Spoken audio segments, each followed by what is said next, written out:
नाज़रीन, जैसा कि लगातार हम आपको बता रहे हैं कि जम्मू कश्मीर में कुलगाम के गोपालपुरा में मिलिटेंटों ने एक खातून टीचर को गोली मारकर हलाक कर दिया है। मिलिटेंटों की जानिब से कत्ल की गई रजनी बाला नामी टीचर के सांबा में वाक़े घर में मातम का माहौल है।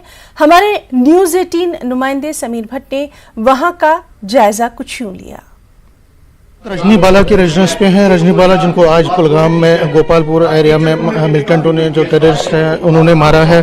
और आप देख सकते हैं जो रजनी बाला की जो फैमिली है शोक में पूरे शोक में डूब गई है। ये उनके जो फैमिली मेंबर्स हैं वो गम और शोक में डूबे हुए हैं। और ज़ाहिर तौर पर लगातार जो किलिंग्स हो रही हैं, आज एक और किलिंग हुई है कश्मीर वैली में। रजनी बाला यहाँ सांबा में रहती थी, इसका अपना नेटिव प्लेस है। और कुलगाम में वो गोपालपुरा में वो जॉब करती थी एज अ टीचर। भाई था मेरा से छोटा चाचा का लड़का। आपको कब पता चला?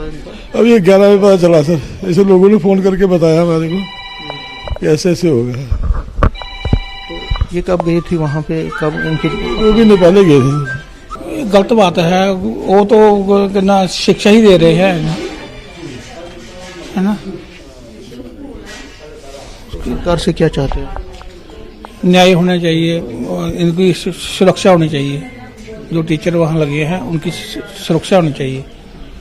तो आप देख सकते हैं जो फैमिली मेंबर से जो यहाँ पे लोग आ रहे हैं वो कह रहे हैं कि सुरक्षा मिलनी चाहिए। जो जिन्होंने इनको मारा है उनको जल्द से जल्द अरेस्ट करके उनको कानून के तहत सज़ा मिलनी चाहिए। तो वाकई में ये जो टारगेट किलिंग का सिलसिला लगातार जारी है और आज फिर एक बार इसकी एक और बली यहाँ पे जड़ी है। तो जाहिर तौर पर सरकार से मांग ये है कि सरकार इसकी तरफ ध्यान दे और जो कसूरवार है उनको जल्द से जल्द गिरफ्तार करके सज़ा दे।